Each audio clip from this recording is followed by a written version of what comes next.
Political Capital is brought to you by Uber Canada. Learn more at uber.com/flexibilityworks. CHEK Podcasts.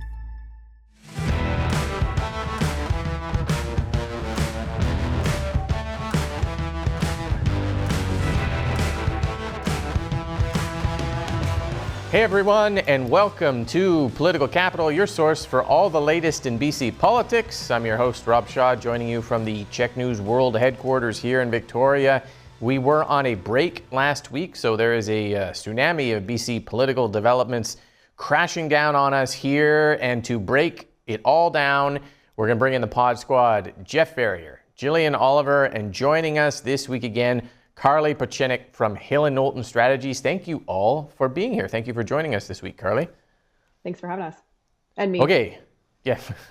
Big news that we should talk about here off the top.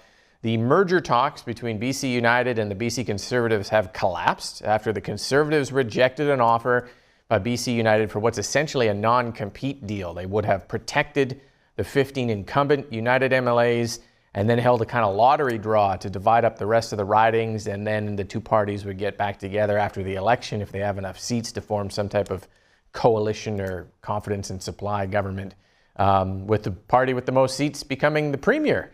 Conservatives said, no, we're good. We're just going to run our full slate of 93 seats, thanks anyways. So that's a pretty major offer on the part of BC United. The polls are showing they're in some trouble. Let's go around and talk about what we think of this type of deal. Carlie, first for you, what jumps out at you when you hear that United put this on the table and the Conservatives said no? Well, it brought me back to a blast from the past. Alberta is the first thing that came to my mind. 2015, and how disastrous that really was for everyone involved except for the NDP, who totally blew out everyone and won the election. I think that, of course, like, better to have talks like this now than after the election, as we've also seen, that can also have some pretty damning results for those involved. But I think where the slippery slope is and where kind of the dangerous game starts is assuming voter intention, and assuming that you have a safe seat, or if we just get rid of the other guys, like, the seat's ours, it's going to be fine. I think that's when voters start to say, well, hold on a second.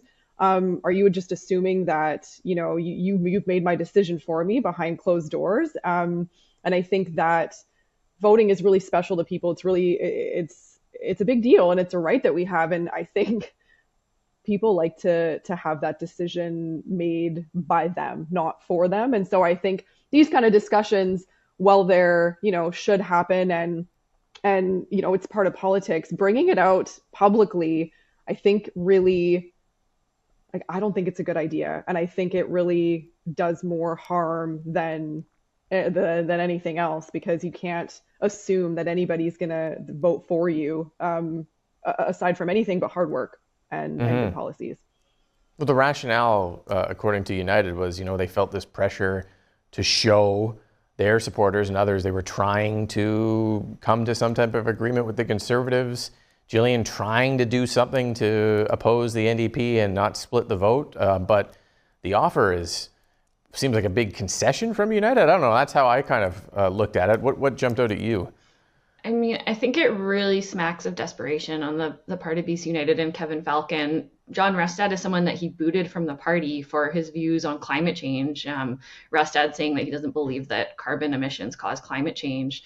And so, I think Falcon has now sort of undermined what little credibility he might have gained by, kind of trying to move to the center on that issue, by saying that he would support Rustad as premier potentially. It's just absurd. And I think it lessens his ability to pull more votes from the center from the NDP, when he's also trying to make the argument that they need to have this coalition because it's so important that they defeat the BC NDP.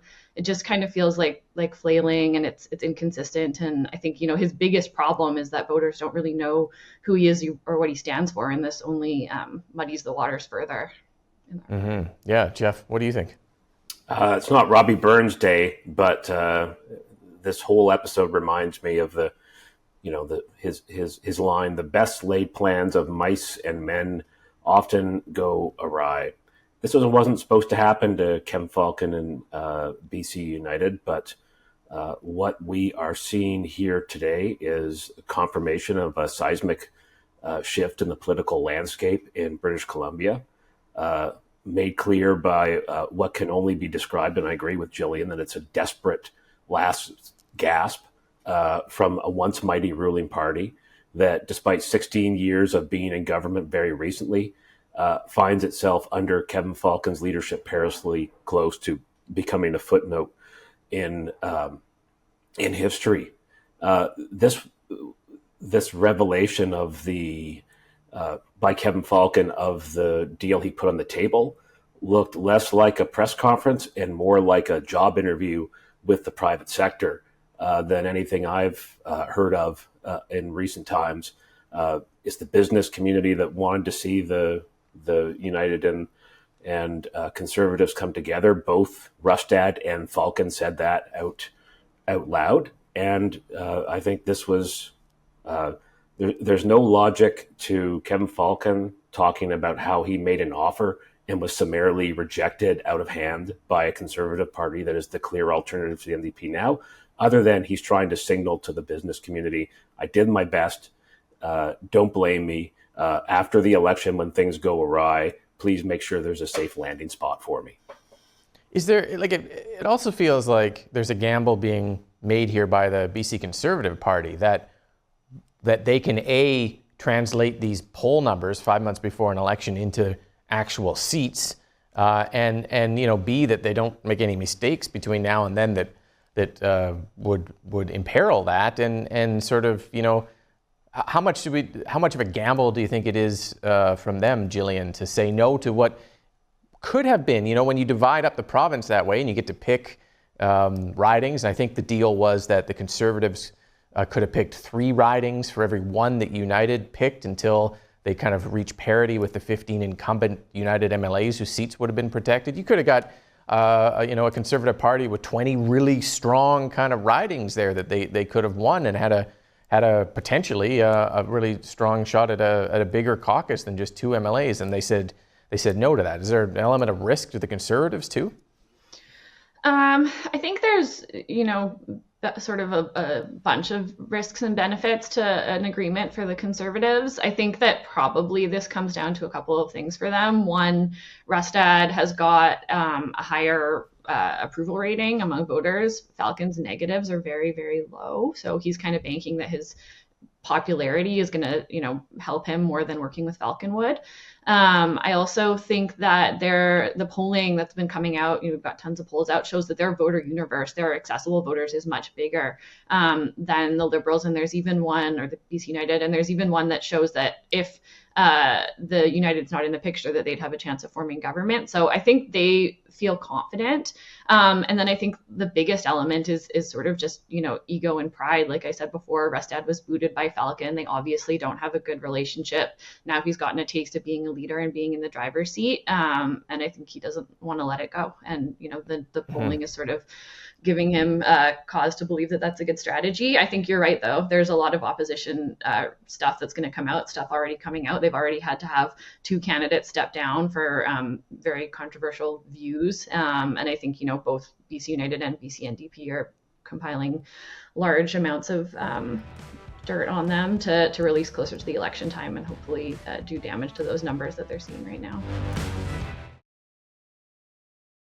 Jeff, Carlie made a good point off the top about trying to sell something like this to the public and getting that sort of visceral reaction that parties are carving up, fiefdoms rather than allowing voters to kind of express their will. How much of a blowback do you think there would have been if this kind of thing did get accepted? And we've already heard Premier David Eby talk about, the business elites and the dirty, dirty lobbyists, so dirty, trying to steal an election with their scheming.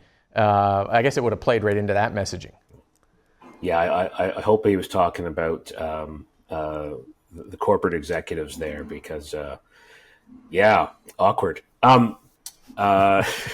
Look, no, I think that oftentimes in conversations about party mergers, the the intuitive gut sense is that 34 plus 12 means 46, and so you beat the NDP. That was one poll numbers, except that it doesn't take into account that if you take away the BC United, a number of those folks will vote Green and vote NDP. Some polls show that most go to Conservatives, but there was one poll that had Research Co. Mario Canseco's group had a poll out. You know what the approval rating for David Eby among BC United voters is in his recent poll? Any guess? Rob Shaw, put you on the spot. Out of 100. Out of 100. 45. You're close. 50. 50% of BC United voters think Eby's doing a good job. Not all those people are going to go to Conservatives. Conservatives have absolutely seen remarkable growth in top-line support. They're performing well in regions. They're the clear second choice now. They're resonating especially with angry young voters who are disillusioned with the current government and feeling they can't make their way. But they're perceived as a risky choice. And I think that's, when we're talking about candidates coming out of the woodwork and the views, they're seen as a risky choice by people who vote most regularly. The NDP has in the recent polls, has a wide lead among 55 plus. It's a 26-point lead. Those are the folks who vote most often. And that perception of risk, the new party, extreme views, it will hinder their ability, I think, to gain the widespread acceptance they need to form for government. And let's not even get started about the challenges that the Conservatives face with women voters, trailing badly there too. Yeah. Carlie, it assumes, a deal like this, to build off what Jeff said and what you said, it assumes this kind of burning hatred of the NDP in the mind of a lot of voters who, because the rationale that both parties mentioned in starting these talks is we got to do everything we can to defeat the NDP. No matter what, we have to put everything aside. We can't let them do another 4 years. And do you sense that deep public kind of, visceral reaction to another 4 years of NDP, or is that only existing in the kind of very do anything possible, pull out all the stops, debase yourself to kind of merge these two parties? Great question, and really good points from everyone. And I think that to Jeff's point about angry young voters, I want to just clarify that because I have quite a few colleagues that are kind of in that Gen Z sort of area. We're all young. We relate to the youth. We can speak about the youth. I know exactly who you're talking about, that young man you're talking about. That's right, that guy. I wouldn't say they're angry. I would say they're broke and they're tired and they are not feeling like there's a whole heck of a lot of a future ahead for them. Nobody, there are people that are really happy with, home ownership and being able to take vacations and being able to have a family and do all those great things. And there's a whole population of people who can't. And so I think, if you're looking at a group of people who are tired and not seeing results, and I know that, we still kind of have that 16 years in government, but I'm just looking at the date here. It's 2024. It's almost a decade ago. So what is getting better? And I think that, just to kind of flip, and I know we're talking about BC United, BC Conservatives and the polling numbers and things like that, but I truly, if I was David Eby and the NDP, you're doing all these things, you're working, doing whatever you need to do. And the guy that people are talking about to beat you, who's pretty close to you, doesn't think that climate change is real. I think I would be a little bit more introspective as government to say, are we doing and saying the right things and reaching the people in the way that they want to be reached? And I understand that, when things are good, people feel good, and I'm happy to look at research to be proven incorrect. That's fine. But I think when people are feeling good, they're feeling fine. They're like, yep, things are great. I can afford groceries. Gas is good. Are they super compelled to get out and vote? I don't know. I'd be curious to see that. But when you have a situation like this, where you have an entire generation of people plus another half a generation of people saying, this is not the life that I signed up for. I'm doing all the right things and I'm not seeing any returns. I'm going to go out and I'm going to vote for the person who's going to tell me that they're going to make that different, that they're going to make that change. And they don't care about the details. They don't care about jurisdictional differences. They want to know that their lives are going to be better because of decisions made by the people who are leaders. You could look at it as like the rise of the Conservatives are sort of the rise of the mere opposition to the NDP, that the sort of the extreme progressivism of the NDP produces some sort of reaction from some people to go extreme in the other direction. And you're right, that maybe the NDP is not saying all the right things to appeal to all the right population. But I don't even know if any of this is real. That's the great thing about all these poll numbers. Like, what do they mean? We always talk about get out the vote and these kind of functional things, Jillian. You've done campaigns before where you have to execute on your advantages. You have to turn your candidates into votes. You have to get people on buses. You got to get them to polling stations. All the numbers translate into actual people. And maybe none of this is real. Maybe it's going to change. I don't know.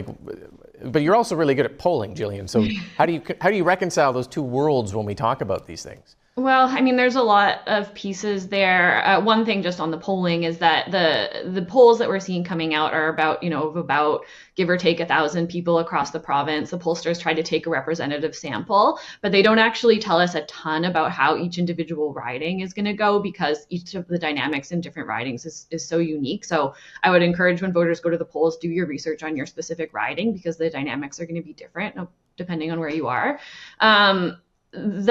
With respect to the organizing piece, that's what's a huge question mark, is because in a lot of ways, we've been talking about all the things Falcon's been doing wrong. He's been doing a lot of things right too. He's been nominating really high quality candidates, and lots of them, and early, so they can get up and running. And he's been raising a ton of money, which are things that the Conservatives have not been doing. They've been nominating pretty extreme, problematic candidates, and they are behind the Greens in terms of the last year's fundraising, although they did have a decent quarter, but they're still way far behind. And they don't have that big organizing machine with volunteers and experienced staffers and all of those things that can make a difference. But I will say, I think those things make more of a difference when the provincial level opinion polls are close. So when you have, two parties that are polling within 5 or 10 points of each other, those things in local ridings can really kind of get you over the hump to make that a win. When you're as far behind right now as United is, it's still not going to make a difference. So we might have a situation, assuming that, the Conservatives can get their act together and not have a ton of opposition thrown at them and convince voters that they're really viable, where United spends a ton more money and has a way bigger campaign, and the Conservatives still do better, I think. Mm-hmm. Yeah, United puts a lot of people out there on the doors to get the doors shut in their faces, kind of thing. The campaign, it's an possible. interesting point. Or it could shift the other way, or voters could see that they're way more organized, way more legitimate, and they gain credibility. We'll see. Yeah, but despite all those things that Kevin Falcon has done really well, we're in CHEK land. We're in Vancouver Island. Do you know what Kevin Falcon's approval rating is on Vancouver Island right now? Is this another quiz? It's another quiz. 13% is exactly the right answer. 61% disapprove. I think Connor McDavid and the Edmonton Oilers are more well-liked in British Columbia even after they beat the Canucks in the playoff. That's a spectacularly bad place to be if you're BC United, especially in election. But is it real? Is it real, Jeff? Do you think? I think it kind of one of the trends you see in a lot of the research is pollsters asking questions about that party brand confusion. And do you know that Kevin Falcon is the leader? Do you know it's not Pierre Poilievre who's the leader of the Conservatives? And folks say yes, they know that. And I think that it is real. I think we've seen a lot of polls. They're off in terms of the who's ahead and by how much, but they show very clearly that it's NDP and Conservatives 1-2, and that they're the ones who are going to be front and center in this election. And it's going to for the other parties. And speaking as someone who's worked for a third party in an election like that when I was back in Ontario. It's going to be hugely challenging for United and for the Greens to punch through and get noticed. when the choices are so stark and so polarizing, and there's not a lot of room for nuance. There's not a lot of room for deep policy discussion, though there should be. And so it's gonna be a heavy lift for the third and fourth parties in an election like this. Carlie, what about swapping leaders out? Another Research Code poll this week looked at whether, if it wasn't Kevin Falcon, what about Christy Clark if she came back, which I can't imagine, or Diane Watts, who ran for the leadership. They might get a bit of a bump, but then there was all these other weird names that would be less or more. Like, is Falcon the problem, do you think? Or is there something bigger, and is it worth talking about the leader? And 5 months before an election, it's hard to do anything about that. I think that I saw that, and I do think that we need to realize how different politics is from when it was when Christy Clark was premier. It's an entire new planet. She was elected in 2011. Like Twitter wasn't X. There wasn't a major series of wars going on. It was a different world, and politics was different. The way that we interacted with our politicians and our community leaders is different. It's a whole different world now. And I understand why they asked that question, but truly and honestly, I don't really think it matters. Like I as somebody who's relatively dialed in and paying attention, like I wouldn't even think to really talk about that around a table of drinks or anything, because it doesn't matter. I think that what matters is who's going to make a change and who has made a change. So if we're looking at it from that perspective, then yes. Great. Thank you to the panel for being here and walking us through kind of a big development in BC politics, although who knows in the grand scheme of things as we get closer to the election, how this shakes out. And we will be back next week with all the latest here on BC Politics here on Political Capital. Political Capital is brought to you by Uber Canada. Learn more at uber.com/flexibilityworks.